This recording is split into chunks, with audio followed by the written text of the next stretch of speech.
অনেক মানুষ দেখে ভাইরে ধন্দ লেগে যায়, অনেক মানুষ দেখে ভাইরে ধন্দ লেগে যায়, তাদের নিকট হতে বুঝে ধর্ম চলে যায়।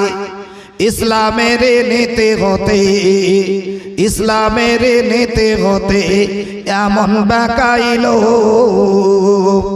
খেলাধুলাই রং তামাশায় মাতাল হয়ে গেল। নামাজ রোজা ছেড়ে তারা তাস খেলিতে রয়, সন্ধ্যাবেলায় দলে দলে গান শুনিতে যায়।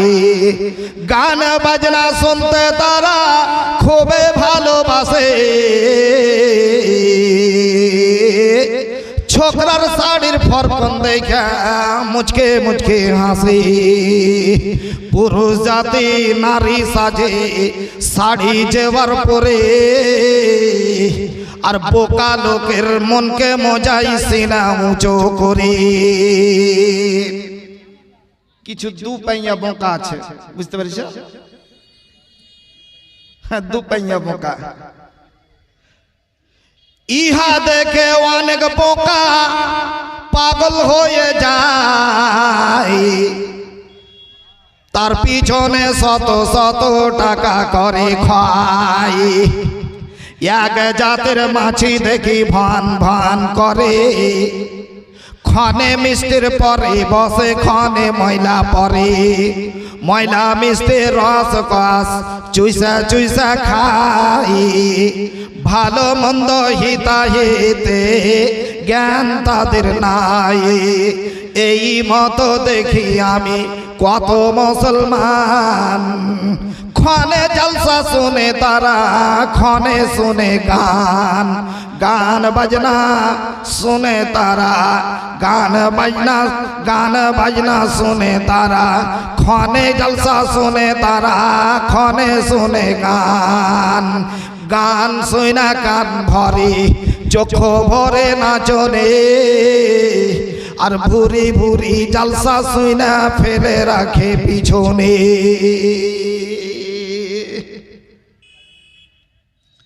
উপস্থিত আজকের এই সভার সম্মানিত সভাপতি মহাশয়, অন্যান্য ওলামায়ে দ্বীন, অত্র এলাকার সম্মানিত আমার আব্বা তুল্য আব্বা জানেরা, তরুণ যুবক ভাইয়ে যান, পর্দার মধ্যে বসে থাকা আমার সম্মানিত মা ও ভগ্নীগণ, প্রশংসা মাত্র সেই মহান করুণাময়ের জন্য যে মহান আল্লাহ রাব্বুল আলামিন আমাদেরকে এই একটি ইসলামী সভায় বসে দুটো হাদিস কোরআনের কথা বলার এবং শোনার তৌফিক দিয়েছেন। সেই মহান আল্লাহ রাব্বুল আলামিনের একবার আমরা প্রশংসা করি, সকলে একবার বলুন আলহামদুলিল্লাহ। তিনার পরে পরে আমাদের ধর্মের গুরু, ধর্মের নেতা, আকাইদ জাহাঁ তাজদার মাদানী রাসূল আরবি জনাব রাসূলুল্লাহ বলেন সাল্লাল্লাহু আলাইহি ওয়াসাল্লামের প্রতি কোটি কোটি দরুদ ও শান্তির দ্বারা বর্ষিত হোক। আল্লাহুম্মা সাল্লি আলাইহি, আল্লাহুম্মা বারিক আলাইহি। সম্মানিত মুসলিম সমাজ, পবিত্র আল কোরআনুল কারীম থেকে আমি দুই জায়গা থেকে আয়াত পাঠ করেছি, আল্লাহ রাসূলের একটা হাদিস আপনাদের শুনিয়েছি। এই কোরআন এবং হাদিসকে সামনে রেখে কিছু গুরুত্বপূর্ণ আলোচনা আপনাদের কাছে আমি রাখবো ইনশাআল্লাহ। ওয়ামা তাওফীকি ইল্লা বিল্লাহ। রব্বি ইশরাহ লি সাদরি ওয়া ইয়াসসির লি আমরি ওয়াহলুল উকদাতাম মিন লিসানি ইয়াফকাহু কওলি। রব্বি ইয়াসসির ওয়া লা তুআসসির ওয়া তাম্মিম বিল খাইর। রব্বি জিদনি ইলমা, রব্বি জিদনি ইলমা। আল্লাহুম্মা আমিন। বাপজান, লোকের সমাগম তো বেশ আলহামদুলিল্লাহ অনেক দেখছি, কিন্তু প্যান্ডেলের লোক কেন নাই এটা জিনিস আমি বুঝে উঠতে পারি না। বাড়ি থেকে আপনারা বেরিয়েছেন জলসা শুনবো বলে, বা জলসার নিয়তে বের হয়েছেন, আগামীকালকে তো আপনারা আসেননি, কি আগামীকাল আপনারা আসতে পারতেন না? যেই সমস্ত আমার ভাইজানদেরকে বলছি যিনারা দাঁড়িয়ে আছেন বাইরে দোকানে টোকানে এদিকে ওদিকে ঘোরাঘুরি করছেন, আগামীকালে এখানে আসতে পারতেন, কেন আসেন না? তাহলে আজকে আপনি উদ্দেশ্য করে এসেছেন বলে জলসা শুনবো বলে বা জলসায় এসেছেন, তাহলে যেখানে আপনি জলসা শুনবো বলে এসেছেন তারপরে যদি আপনি এই সভাতে না আসেন আর দোকান পাশারে এইদিকে ওদিকে ঘোরাঘুরি করেন তাহলে তো আপনি এক প্রকারের মুনাফিক, ধোঁকা দিতে এসেছেন, আপনি ধোঁকা হয়ে যাবে এটা আপনার। যেহেতু দোকান হাট বাজার ডেলি যাচ্ছেন আপনি, আজকে এই সভাতে বসে যেই নেকিটা পাবেন, যেই নেকিটা অর্জন করবেন আপনি, সেটা কি আপনি এই বাজারে ঘুরে পাবেন? কি পাবেন না, গতকালকেও পাবেন না, আগামীকালকেও পাবেন না, কোথাও তো আপনি পাবেন না। তাহলে যেটা নিয়ত করে এসেছেন বাপজান আপনারা আসুন। আমি প্রতি টাইমে প্রায় জলসাতে আমি কবিতাটা বলি যে মানুষের অভ্যাসটাকে আমি কেন্দ্র করে এটা কবিতা আমি প্রত্যেক জলসাতে প্রায় বলতে থাকি। তো কথাগুলো বাস্তব, যে মানুষ জলসা শুনতে এসেছে, জলসা শুনতে এসে ওর নিয়তটাই অন্য হয়ে গেছে। আসবে দুটো হোটেলে খাইবে, হোড়াহুড়ি গুতাগুতি করবে, আর খাওয়া দাওয়া পেট ভরে যখন গেল তখন বাড়ি থেকে ওরা বেরিয়ে চলে গেল, আরও জালসার ফিল্ডও আসবে না। কবি কি বলছেন আক্ষেপ করে কবি কিন্তু কবিতাটা বলেছেন, লিখেছেন কিন্তু ভরি ভরি জালসা দেশে হতে দেখা যায়, কেউ তো বসে ভাষণ শুনে, কেউ তো ভাষণ দেয়, কোরআন হাদিস কথা কত পরিবেশন হয়, মুমিন লোকের দিলে লাগে শয়তান দূরে হয়। অনেক লোকে দেখি আবার দোকানেতে ঘুরে, ওয়াজ মাহফিল হতে তারা দূরে থাকে সরে, ক্ষণে মিষ্টি ক্ষণে চা ক্ষণে পান খায়, বিড়ি সিগারেটের ধোঁয়ায় সাঞ্জল জেলে দেয়, মাংস ভাত খাওয়ার জন্য ফিকির আবার করে, বেড়া টাটি ভেঙে তারা ঢুকে ভান্ডার ঘরে, খাওয়া দাওয়া বলে তারা বাড়ি চলে যায়, তাদের ভাগ্যে হেদায়েত জোটা বড় দায়। আরো একটি লজ্জার কথা, আরো একটি লজ্জার কথা শোনেন কবিতায়, ভালো ভালো মাংস পেরাই খাজিন্দারে খাই, তারা বসে মিলে ঝুলে কয়েক দফা খাই, বাটির বাটি মাংস আবার চুরি কইরা নাই, কেমন কইরা করে চুরি শোনেন বন্ধুগণ, একে একে বলি আমি শোনেন দিয়া মন, পায়খানাতে যাব বলে লোটা হাতে নিল, পানি না ভরিয়াই লোটাই মাংস ভইরা নিল, তারাই যদি এইসব করবে মেহমান খাবে কি, তাদেরই অপর শত ধিকি আর শত ছি, যারা বসে জলসা শুনে তারাই দান দেয়, যারা বসে জলসা শুনে তারাই দান দেয়, তাদের ভাগ্যে ডাল ভাত জুটা বড় দায়, আমানতের খিয়ানত মুনাফিকের কাম, আর বলে গেলেন রাসূলুল্লাহ হাদিসে প্রমাণ। বাপজান আপনাদের কাছে আমি দুটো আয়াত পাঠ করেছি, আল্লাহ রাসূলের একটা হাদিসও পড়েছি। আজকের বায়ানটা খুব দামি বায়ান আছে, খালি আপনাদেরকে শুনতে হবে। যার পোকা লাগা ঈমান আছে, ঈমানে পোকা লেগে গেছে, ওর ঈমান স্প্রে হবে আজকে। যদি আপনি বক্তব্যটা শুনেন ধীর স্থির মস্তিষ্কে, গুরুত্বপূর্ণ মানে টাইম দিয়ে গুরুত্ব সহকারে, তাহলে আপনার ঈমান ইনশাআল্লাহ আমি বলছি আপনার ঈমান তাজা হবে। আগামীতে রমজান মাস কয়েকদিন পরে আসছে, দেখবেন আপনার ঈমান পাকা হয়ে যাবে। হ্যাঁ, এই ব্যাপারে আমি প্রথমবার বলছি যে আমি একবারই প্রথমবারই এলান করছি, এর পর থেকে আমাকে কোনো এলান আমার আগা দিকে নিয়ে আসবেন না, আমি যতক্ষণ বসে থাকবো। হ্যাঁ, এই ভলেন্টিয়ার যিনারা আছেন আপনারা নিজ নিজ দায়িত্ব পালন করেন, যিনারা ভলেন্টিয়ার নিজ নিজ দায়িত্ব পালন করেন, কোন জায়গাতে হয়তো খামি আছে একটু আপনারা ধ্যান দিবেন, এটাই না? হ্যাঁ, দেখবেন, কারণ আপনাদেরই হাতে ইজ্জত জলসার, আপনাদেরই হাতে বেইজ্জত জলসার। এটা ধ্যান দিয়ে বাপজান, আমরা পৃথিবীতে এসেছি, আবার আমাদেরকে এই পৃথিবী ছেড়ে চলে যেতে হবে। একটা কবরের জীবন আছে, কবরের জীবন আপনাকে কাটাতে হবে কবরের ভিতরে। তারপরে একটা মহাপ্রলয়ের দিন আছে, যেটা 50,000 বছরের একটা দিন আছে। ওইটা কিসের দিন? হিসাব কিতাবের দিন। দুনিয়াতে আপনি কি আমল করলেন, কি করলেন না, কতটা আপনি ভালো কাজ করেছেন, কতটা আপনি মন্দ কাজ করেছেন আপনার জীবনে, আপনার পুঙ্খানুপুঙ্খ ভাবে আপনাকে লিখা হচ্ছে। এই কেরামান কাতিবিন, আপনার দুই ঘাড়ে যে ফেরেশতা বসে আছে, ওনারা লিখছেন নেকি এবং বদি, গুনাহ এবং নেকি আপনার লিপিবদ্ধ করা হচ্ছে।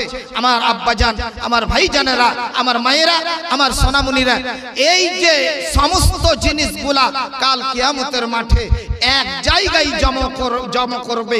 আল্লাহ রাব্বুল আলামিন নেবেন, নিয়ে আপনার নেকিটাকে এবং বদিটাকে অর্থাৎ গুনাহটাকে কি করবেন? আল্লাহ তারাজুতে মাপ করবেন, ওজন করবেন, মাপ করবেন।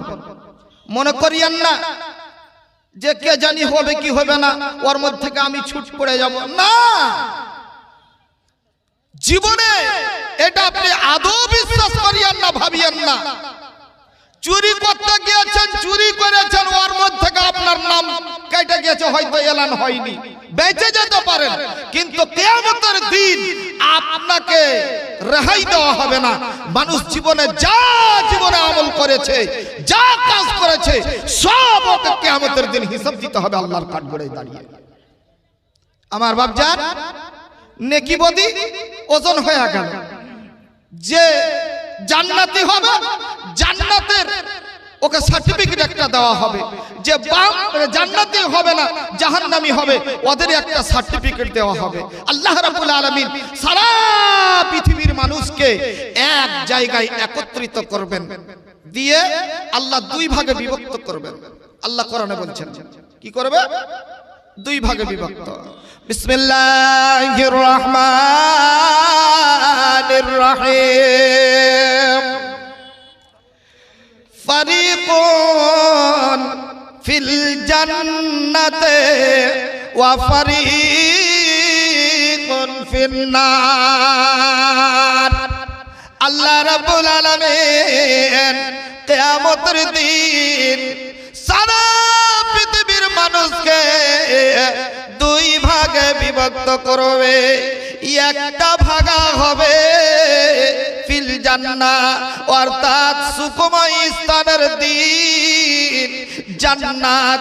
ওই জান্নাতের ভিতরে ওর জন্য স্থান হবে, ওর হাতে যেন আমলনামা দেওয়া হবে, জান্নাতের সার্টিফিকেট দেওয়া হবে। বন্ধুরে আমার, ভাইজানেরা আমার, দাদুরা আমার, চিন্তা করে দেখুন, যখন ওর হাতে আমলনামাটা যখন পড়ে যাবে, ওজন করতে গিয়ে নেকির পাল্লা ভারী হয়ে গেল, আল্লাহ রাব্বুল আলামিন হাসতে হাসতে ওর হাতে আমলনামা দেবে, ডান হাতে আমলনামা দেবে, অর্থাৎ জান্নাতের সার্টিফিকেট দেবে। ওই জান্নাতের সার্টিফিকেট যখন পাবে বাপজান, বন্ধুরে আমার, ওই লোকটা এত খুশি হবে, এত আনন্দ হবে। আপনাকে একটা উদাহরণ, সিম্পল উদাহরণ আপনাকে দিই। আপনার ছেলেকে আপনি পরীক্ষা দেওয়ালেন, সে ম্যাট্রিক পাস করলো, সে কিন্তু বোর্ড করেছে, বোর্ডের ভিতরে 1 নম্বর হয়েছে। আমার আব্বা জানেরা, ওর কাছে যখন সেই সার্টিফিকেট খানা আসবে, 1 নম্বর বোর্ডের যখন নাম যখন ওরা আসবে, বন্ধুরে ওর ভিতরখানা এত আনন্দে আনন্দিত হয়ে যাবে, এত আনন্দ হবে, খুশিতে ভিতর যেন উজাল করবে। সেই মতো যখন তার ডান হাতে আমলনামা হয়ে যাবে, ওই লোকটা কি করবে, খুশিতে আটখানা হয়ে গিয়া নিজের আমল নামাখানা যেন লোককে দেখে বেড়াবে, ওর কাছে দেখবে, ওর কাছে দৌড়াবে, ওর কাছে দৌড়াবে, দেখো ভাই রে আমাকে আল্লাহ জান্নাতের সার্টিফিকেট দিয়েছে। বাপজা কত খুশি, আল্লাহু আকবার। আমি আল্লাহর কাছে দোয়া করি যে কটা এখানে বসে আছেন আল্লাহর বান্দা বান্দিরা, আল্লাহ যেন ওদেরকে এই খুশিটা কিয়ামতের দিন দেয়। বলেন একবার আল্লাহুম্মা আমিন। আমার বাপজা এত আনন্দের দিন হবে সেই দিন যার আমলনামা ডান হাতে পড়ে যাবে। আল্লাহু আকবার। ওর সম্মান কতটা ওর সম্মান। বাপজান দেখুন আপনার সম্মানটা আপনাকে দেখায়। একটা লোককে আপনি ভোটে দাঁড় করিয়েছিলেন, দাঁড় করার পরে ওই লোকটা কম্পিটিশনের মাধ্যম দিয়ে ও কিন্তু পাস করে নিয়েছে। যখন পাস করে নিল ওর পার্টির লোক কত খুশি মানায়, চিন্তা করেছেন আপনি? ওই লোকটা কত খুশি মানায় চিন্তা করেছেন আপনারা? দেখেছেন, করছেন, দেখছেন আপনারা? এত খুশি, এত খুশি, আবির মেখে আর নাচ গান করে আর ডিজে বাজিয়ে কত রকমের মানে আনন্দ।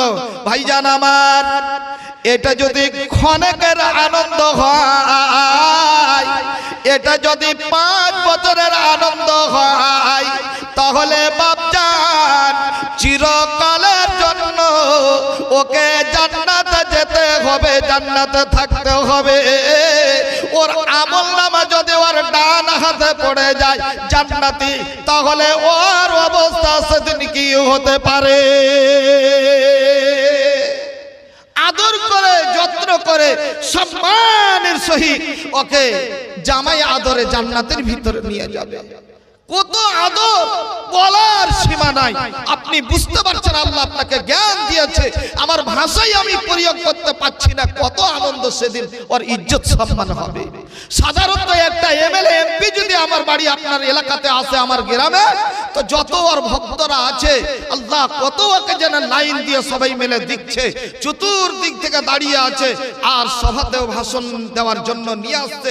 কত আদর যত্ন, ওর পায়ের চপ্পলের ওর জুতো খানটাও পর্যন্ত মাটিতে ফেলতে দেয় না, তাকে কালিন বিছিয়ে তাকে আদর করে তাকে স্টেজে নিয়ে আসা হচ্ছে।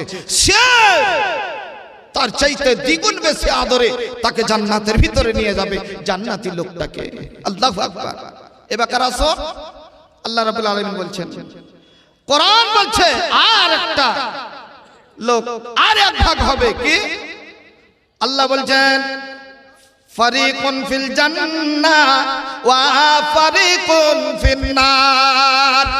কোরআন বর্ণনা করলেন আর একটা ভাগ হবে, ওরা যেন কি হবে, ওদের বাম হাতে আমলনামা দেওয়া হবে। বাপজান আমার, এমন করে তাকে যেমন দেওয়া হবে, সেই সামন দিক থেকে নয়, পিছন দিক থেকে তার আমলনামাটা দেওয়া হবে, বাম হাতে আমলনামা দেবে। বন্ধুরে, যখন বাম হাতে আমলনামা লোকটার পড়ে যাবে, হাইরে আমার ভাইজান, ওই লোকটা যেন এত কান্না করতে আরম্ভ করবে, এত কান্না করবে, এত কান্না করবে, এত যেন আফসোস করবে বাপজান। আর ওই যে ডাইরেক্ট জাহান্নামের যেই গর্জন শুনতে পাবে, ওই জাহান্নাম যেন গর্জন করবে, নিশ্চয় চোখে দেখবে, আর দেখে যেন অজর নয়নে ক্রন্দন করবে। শুধু তাই নয় আমার আব্বা জানেরা, সেই লোকটা যে কাঁদবে, সেই দিন কেউ ওকে সান্ত্বনা দেবে। একটা সান্ত্বনা দেওয়ার মতন লোক অত কোটি কোটি লক্ষ লক্ষ মানুষ থাকবে, অথচ সেই কিয়ামতের দিন ওকে সান্ত্বনা দেওয়ার মতো একটা লোক পাশে দাঁড়াবে না। আব্বাজান, আপনার মেয়েটাকে আপনি পরীক্ষায় বসিয়েছিলেন ম্যাট্রিকে, কারণ বশত সায়েন্সে ব্যাক চলে এসেছে। তো বাড়িতে মেয়েটা যখন খবর পেল যে আমি সায়েন্সে আমার ব্যাক এসেছে, তো হাইরে মায়ের কাঁদন রে। মেয়ের কাঁদন শুনে আর নিজ চোখে দেখে বাবারও মন মানে থামতে পারে না, আর মাও কান্না করতে লেগেছে মেয়ের কান্নাতে, যে মেয়ে কান্না করছে আর বাপ মা কি আর বসে থাকতে পারে? বাড়ির যতগুলা মানে মালিক মুক্তা আছে, চাচা থেকে চাচি থেকে আর খালা থেকে ফুফু থেকে সবাই মিলে যেন সেই দিন দুঃখে মানে দুঃখিত সবাই মিলে যেন তাকে সান্ত্বনা দিচ্ছে। মেয়ে ঘরের ভিতরে বিছানায় পড়ে পড়ে কান্না করছে, হাইরে আমার সম্মান, কেন আমার ব্যাগ এসে গেল, কোন জায়গায় আমি মুখ দেখাবো, কেমন করে আমার বান্ধবীদের আমি মুখ দেখাবো আল্লাহ। এই বলে বলে আপনার মেয়েটা কান্না করছে, মা এসে ওকে বুঝান দিল, আব্বা ওকে বুঝান দিল, কি বলে বুঝান দিল, হে পাগলি কাঁদিস না, যদি এই বাকার ব্যাগ এসেছে সরকার একটা সুযোগ দিয়েছে, সামনে বার তুই ব্যাগ সারিয়ে নিতে পারবে। হাইরে মুসলমান দলেরা, আল্লাহ ওয়ালারা শুনো না, এরে আমার বাপ জানেরা শুনুন, সেই কিয়ামতের দিন ওই লোকটার যে বাম হাতে আমলনামা পড়বে, আল্লাহু আকবার, এমন একটা লোক থাকবে না ওর পাশে যে ওকে সান্ত্বনা স্বরূপ তাকে শান্তি দেবে। বাপজান, আল্লাহ, আমি আল্লাহর কাছে প্রার্থনা করি, আল্লাহ যেন আমার তোমার বান্দা বান্দীদেরকে এইরকম আমার যতগুলা ভাই বোন এখানে বসে আছেন, মায়েরা, বাবারা, আব্বা জানেরা, এদের জন্য আল্লাহ তোমার কাছে আমি ফরিয়াদ করি, আল্লাহ গো, এইরকম কিয়ামতের দিন যেন লজ্জিত আমার ভাইরা না হয়, আল্লাহ তুমি এইরকম বুঝার সকলকে তুমি তৌফিক দিন, বলেন একবার আল্লাহুম্মা আমিন। বাপজান, এবার আপনি আসুন, সময় হয়ে গেল, অর্ডার হয়ে গেল, ফেরেশতাকে আল্লাহ রাব্বুল আলামিন বলবেন, যাও ওই লোকটাকে জাহান্নামের মাটিতে নিয়ে যাও। কোথায়? ওকে জাহান্নামের মাটিতে নিয়ে যাও, ওর স্থান জাহান্নাম হয়েছে, ওকে বাম হাতে আমলনামা দেওয়া হয়েছে, চলো ওকে জাহান্নামের মাটিতে নিয়ে যাও। বাপজান, এবার বলুন তো, ওই যে জাহান্নাম গর্জন করছে, এত গর্জন, বাঘের মতো গর্জন করছে, সেই জাহান্নাম গ্রাস করার জন্য, জাহান্নামীদেরকে নিজের পেটে ভরার জন্য, তারপরেও আপনি দেখুন ওই স্বয়ং চোখে লোকটা দেখছে, যাবে, যেতে চাইবে না। একটা ছাগল আপনি মানে সকালবেলায় বৃষ্টি হয়েছে, তো এমন একটা জায়গা, সেই জায়গাতে হালকা জল ধরে গিয়েছে, জল এতটা জল পরিমাণ যে ওর ছাগলের গুঠি খান পর্যন্ত ভিজবে না, খুরটাও ভিজবে না, খুরখানাও ভিজবে না, তো ওইখানে পার করে আগামী আরেকটা জায়গাতে নিয়ে যাবেন ওকে ঘাস খিলাবার জন্য। তো ছাগলের একটা রীতিনীতি আছে, ওকে যদি একটু পানি পার করতে যান, তো ও যে এমন জুত করে দাঁড়িয়ে যাবে, 4-5 হাত ছিদ্রে, ও আর জলের দিকে যাবে না, পানিতে কোনো মতেও নামবে না। বকরি আলী রাগ করে ওকে ছেড়ে ওকে পান্তা নামাইবে, ওই জন্য পান্তা নেমেছে, পানি নেয়, কিন্তু ও তো আগে বুঝেনি, ওর যখন টুটি যখন ছেড়ে চলে এলো, যখন প্যা প্যা করে চিৎকার করছে, আর যখন পান্তা নামিয়ে দিল, শেষ, পার হয়ে গেল। এই তো। আসসালামু আলাইকুম। একটা জরুরি এলান হলে কি, যারকে খাকার জরুরি আছে, আপনারা তাড়াতাড়ি করে হোটেলে যে খানা খেলেন, হোটেল লাস্টে আছে, আপনারা যারা খানা খাননি বারায় মেহরবানি যে খেলেন, হোটেলে লাস্টে আছে, এখানে হোটেল বন্ধ হয়ে যাবে।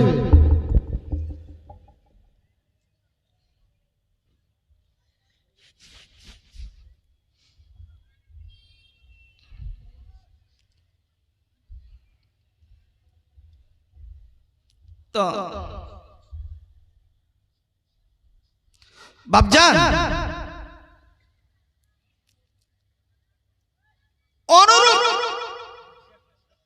ওই যে ছাগলটা যেতে চাইছে না, কিসের কারণ? এই যে জলের কারণ হলো এটা জল আছে। তো ওই যে জাহান্নামীকে আল্লাহ অর্ডার করে দিলেন ফেরেশতাকে, যাও ওকে জাহান্নামের মাটিতে নিয়ে যাও। যে সমস্ত যাদের বাম হাতে আমল নামা পড়েছে ওকে জাহান্নামের মাটিতে নিয়ে যাও। বন্ধুরে আমার, ওদেরকে দলভুক্ত করে দলের দল ওই যে ফেরেশতারা জাহান্নামের মাটিতে হাঁকিয়ে নিয়ে যাওয়ার চেষ্টা করবে। কিন্তু বাপজানেরা আমার ও যেতে চাইবে না, এদিকে ওদিকে পালাবার চেষ্টা করবে। বন্ধুরে, আল্লাহ রাব্বুল আলামিন কোরআনের মধ্যে ঘোষণা করলেন, বিসমিল্লাহির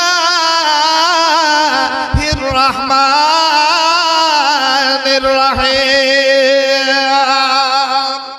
খুযুহু ফাগুল্লুহু সুম্মাল জাহিমা সাল্লুহু সুম্মা ফি সিলসিলাতিন যারউহা সাবউনা যিরাআন ফাসলুকু।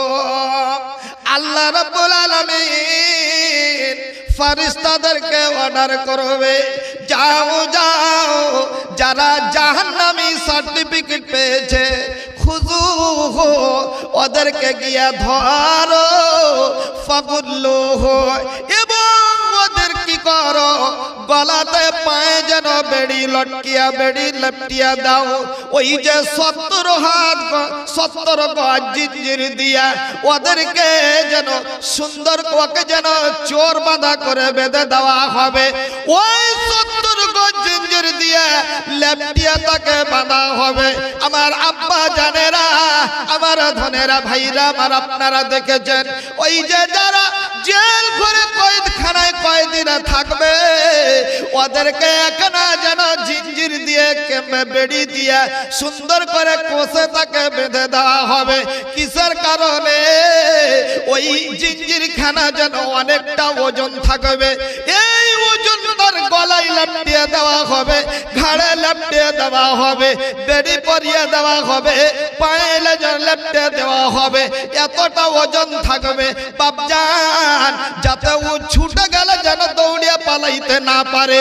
ওই অনুরূপ ওই রকম কইরা ওর গলায় যেন মানে বেড়ি পরিয়ে দেওয়া হবে, পায়ে যেন জল তরণের বেড়ি পরিয়ে দেওয়া হবে। পরিয়ে দেওয়ার পর ওই লোকটাকে টানতে টানতে জাহান্নামের মাটিতে নিয়ে যাবে। জাহান্নামে নিয়ে যাওয়ার পর আল্লাহ বলে দিলেন, যাও জাহান্নামে ওকে নিয়ে যাও, জাহান্নামের মাটিতে নিয়ে যাও। নিয়ে যাওয়ার পরে কি করো, ওকে যেন ওই জাহান্নামের সিন্ধুকের ভিতরে ভেরে দিয়া তাকে খাম্বার ভিতরে খাম্বাতে যেন বেঁধে দিয়া সুন্দর করে ওকে বেঁধে রেখে দাও।